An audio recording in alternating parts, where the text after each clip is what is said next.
بسم اللہ الرحمن الرحیم الحمد للہ والصلاة والسلام علی رسول اللہ اما بعد۔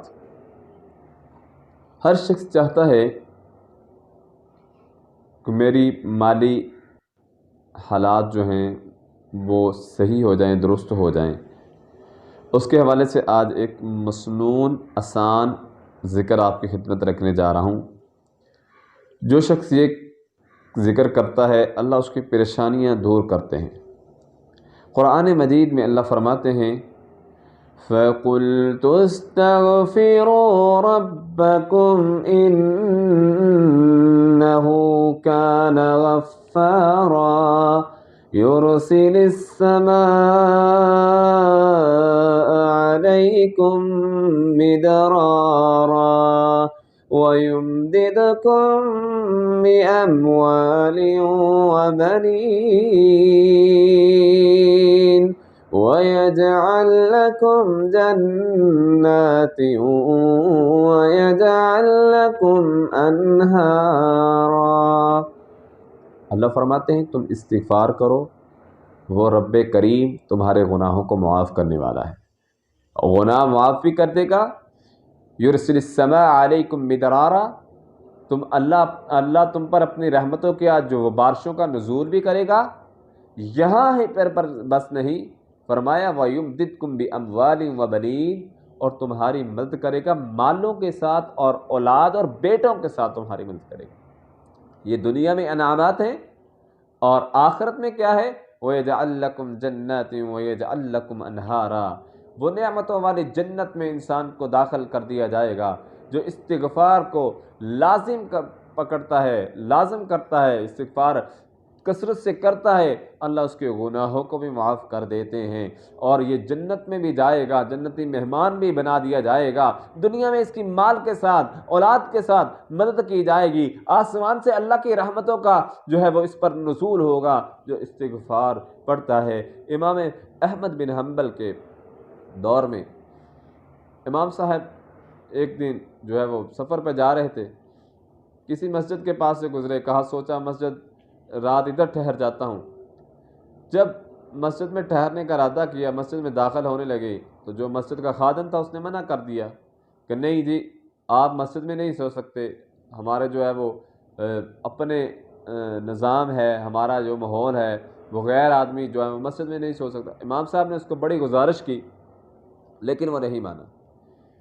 اچانک امام صاحب جو ہے نا وہ مسجد کے باہر بیٹھ کے کیا دیکھتے کہ ایک نان بائی گزرا، یعنی نان بنانے والا، جس کی یہ دکان تھی، وہ نان کا بناتا تھا، کام کرتا تھا۔ وہ کہتا ہے کہ بھائی آپ کیوں لڑ رہے ہو، اس کو جو ہے مسافر آدمی ہے تو اس کو میرے ساتھ بھیج دو۔ امام احمد بن حنبل کو اپنے ساتھ لے جاتا ہے۔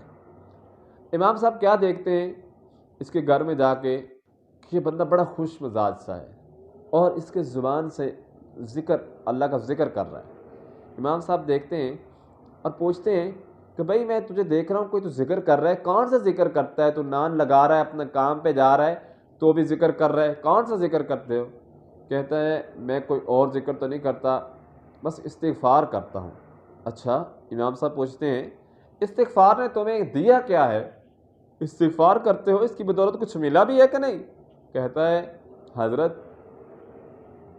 استغفار کی وجہ سے میں فقیر آدمی تھا، غریب آدمی تھا، اللہ نے آج اتنا دیا ہے کہ مجھے سنبھالا ہی نہیں جا رہا۔ یعنی استغفار میں کرتا رہا ہوں، اللہ نے اتنی برکت دے دی ہے، اتنی برکت دے دی ہے، کیونکہ اللہ کا وعدہ ہے فَقُلْتُ اسْتَغْفِرُوا رَبَّكُمْ إِنَّهُ كَانَ غَفَّارًا، گناہ بھی معاف کر دوں گا، وَيُمْدِدْكُمْ بِأَمْوَالٍ وَبَنِينَ، اور تمہاری مالوں کے ساتھ مدد کروں گا۔ امام صاحب کہتے ہیں اچھا کوئی ایسی دعا ہے جو تو نے کی ہو اور استغفار کرنے کی وجہ سے وہ نہ ملی ہو؟ کہتا ہے ہاں ایک دعا ہے، استغفار کر رہا ہوں، اب پتہ نہیں وہ کب پوری ہوگی۔ میری خواہش ہے کہ ہمارے ایک علاقے میں ہمارے جو ہے ایک بہت بڑا بزرگ عالم دین وقت کا محدث امام احمد بن حنبل ہیں، میری اس سے خواہش ہے، ملنے کا ارادہ ہے، لیکن وہ جو ہے ان سے مل نہیں سکا، تو میں یہ استغفار کرتا ہوں کہ اللہ اس استغفار کی وجہ سے امام احمد سے میری ملاقات کروا دے۔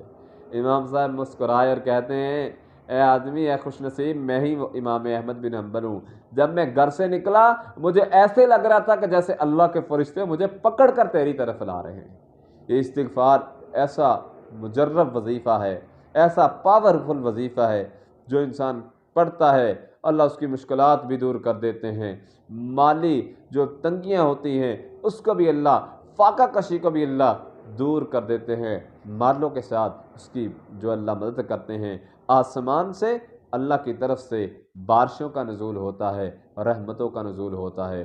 ہمیں اس وظیفے کو کثرت سے جو ہے اس کا اہتمام کرنا چاہیے۔ اقول قولی ھذا استغفر اللہ من کل ذنب واتوب الیہ۔ وَإِذَا قُرِئَ الْقُرْآنُ فَاسْتَمِعُوا لَهُ